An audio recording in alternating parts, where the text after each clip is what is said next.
Selamat datang peserta didik baru di jurusan Otomatisasi dan Tata Kelola Perkantoran SMK Yadika Manado.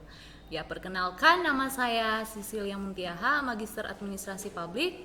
Saya adalah Ketua Kompetensi Keahlian Otomatisasi dan Tata Kelola Perkantoran. Nah, adik-adik sekalian, karena sudah masuk di jurusan Otomatisasi dan Tata Kelola Perkantoran, adik-adik perlu ketahui apa sih itu OTKP atau Otomatisasi dan Tata Kelola Perkantoran. Nah, ya di sini kita bisa lihat apa sih OTKP itu. Otomatisasi dan Tata Kelola Perkantoran sebagai sistem administrasi perkantoran berdasarkan praktek manajemen terbaik yang berlaku di lingkungan organisasi. Nah, sebelum OTKP ini berubah nama, sebenarnya OTKP ini adalah jurusan administrasi perkantoran. Ya, dan sekarang sudah menjadi otomatisasi dan tata kelola perkantoran. Ya, kemudian kita lanjut. Nah, ini adalah mata pelajaran produktif yang dipelajari di jurusan OTKP sebagai berikut, yaitu simulasi dan komunikasi digital, kemudian ada ekonomi bisnis, kemudian ada administrasi umum, kemudian ada teknologi perkantoran, korespondensi, kearsipan, otomatisasi dan tata kelola kepegawaian, otomatisasi dan tata kelola keuangan, otomatisasi dan tata kelola sarana dan prasarana, otomatisasi dan tata kelola humas dan keprotokolan, dan produk kreatif dan kewirausahaan. Ya. Oke, kita lanjut. Jadi jurusan OTKP di SMK Yadika Manado memiliki fasilitas ruangan seperti yang pertama, ada ruang teori. Kemudian yang kedua, ada ruang praktek terdiri dari lab komputer dan lab kearsipan. Ya, jurusan OTKP pernah mengikuti berbagai kegiatan kompetensi keahlian siswa. Sebagai berikut, yang pertama itu kegiatan LKS OTKP perwakilan tingkat Kabupaten Minahasa Utara.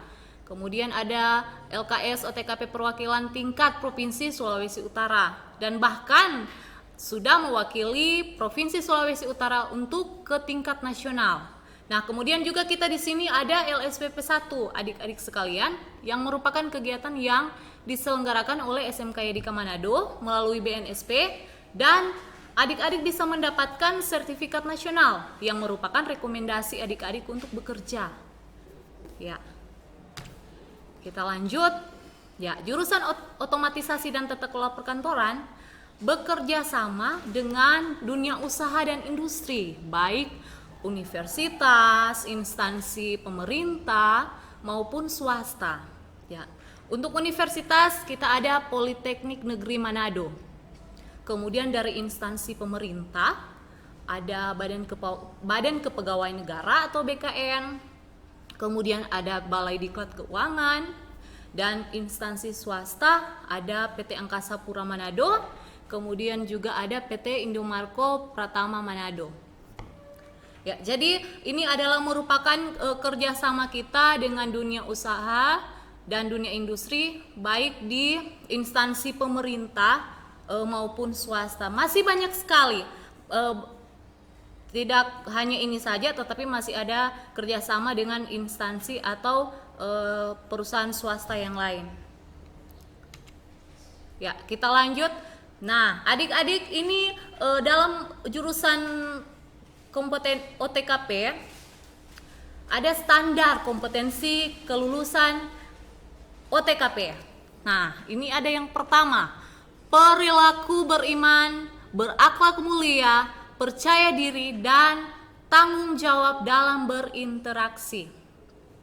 Kemudian ada memiliki pengetahuan dan keterampilan dalam bidang yang diambil di jurusan, tentunya di jurusan Otomatisasi dan Tata Kelola Perkantoran. Ya, kemudian yang ketiga, memiliki kemampuan pola pikir dan tindakan yang efektif dan kreatif. Jadi adik-adik sudah di jurusan Otomatisasi dan Tata Kelola Perkantoran sudah ada standar kompetensi kompetensi lulusan OTKP. Ya, adik-adik sekalian, ini adalah merupakan target lulusan dari jurusan otomatisasi dan tata kelola perkantoran. Yang pertama, ini ketika adik-adik keluar atau lulus dari SMK Yadika Manado jurusan OTKP, adik-adik bisa kuliah di jurusan manajemen bisnis, administrasi perkantoran, administrasi publik, administrasi bisnis, ilmu komunikasi, sistem informasi, dan masih sangat banyak lagi. Adik-adik bisa kuliah di jurusan yang berhubungan dengan jurusan OTKP. Nah, kemudian ketika bekerja di instansi, bisa di instansi pemerintah maupun swasta. Oke, itu adalah merupakan target lulusan jurusan otomatisasi dan tata kelola perkantoran. Ya, kita lanjut. Nah, sini karir apa saja sih yang bisa didapatkan selama belajar di jurusan OTKP?